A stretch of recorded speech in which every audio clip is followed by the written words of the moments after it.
So hey, welcome back to the channel.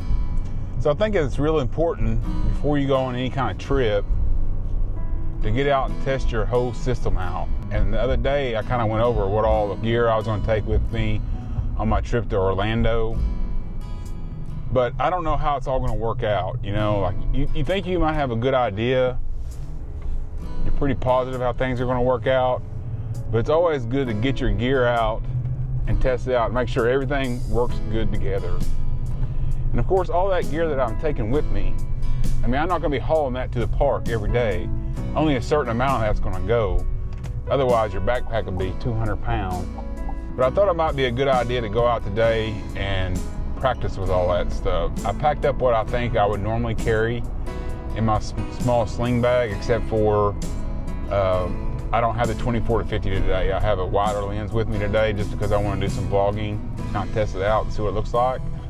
But it's all relatively the same. The camera's going to be pretty much the same. But I want to see how all this stuff kind of interacts together, what I can take with me, what I like about stuff, what I don't like about stuff. Just kind of one of the things that I found out just by packing my stuff up. The Pocket 3 is kind of an odd camera to pack. It's long and slender. It kind of just doesn't fit in like an action camera. Like an action camera you can just slip in your bag, you know, pretty much anywhere. It's super easy to put in your pocket, so on and so forth.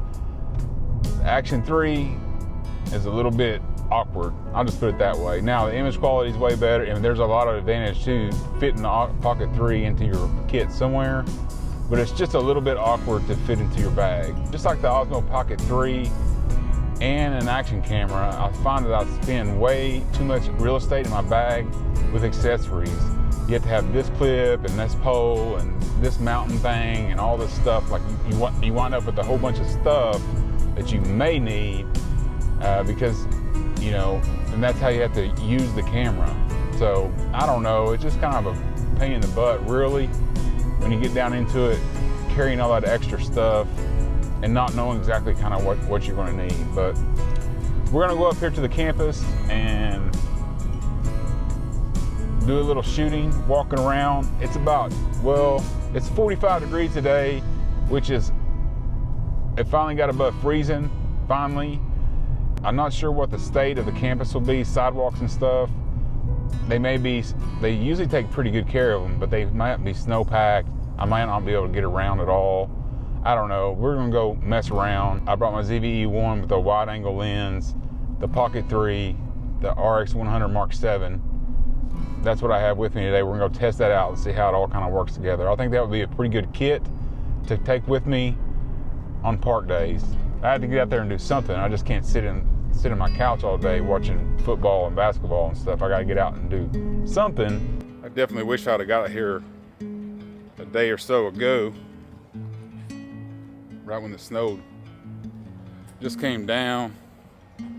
Being able to take some good pictures, photos and videos, but it was so cold, bro. I'm not getting out in freezing cold, but luckily it looks like all the sidewalks are cleared off, so I shouldn't have any problem getting around. It's just good to get outside after about, 5 days of sitting inside doing absolutely nothing but freezing. So just first rattle out of the box, come up to this lake, and I want to take a few photos, videos of the geese and waterfalls and so on and so forth. Got my sunglasses on. Can't see the back screen at all. I mean, zero. So the RX100 Mark 7, boom, pop out that viewfinder and see what I'm actually doing. Otherwise, you can't see it.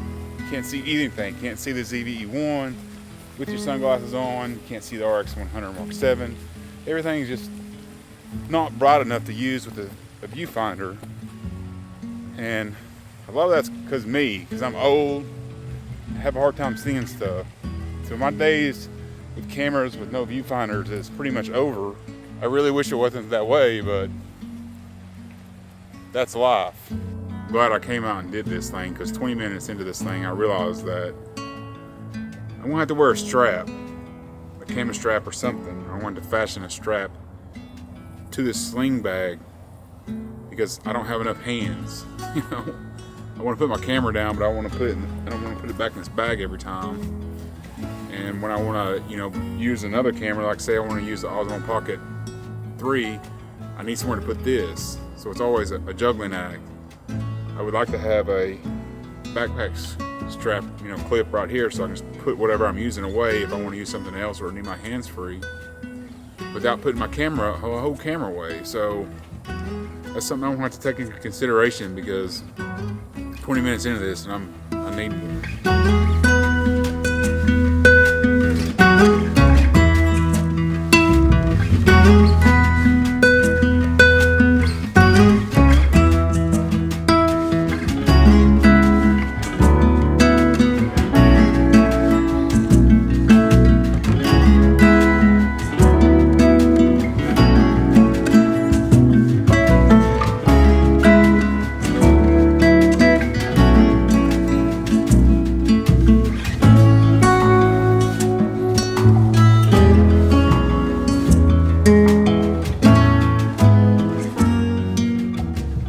Also, I just realized that I want to change my focus area on my RX100 Mark 7 because I'm constantly hitting it. I'm constantly hitting the back screen with my thumb and fingers, and when I do that, it sets off the tracking. But see, that's just kind of the thing. You get out, test your stuff out, see everything's working, and when you get out in the field, you get a little bit of pressure. Everything's under control. You put a lot. You have to put a lot, and I mean a lot, of trust in your camera when you don't have a viewfinder and you're wearing sunglasses and it's bright outside. I trust Sony cameras more than any other brand, for sure, to get the shot that I want. But boy, you have to trust it a lot, So what did we learn today? Not a whole lot of anything, to be honest with you. But I got to get out and take some photos and videos, get out of the house, more importantly.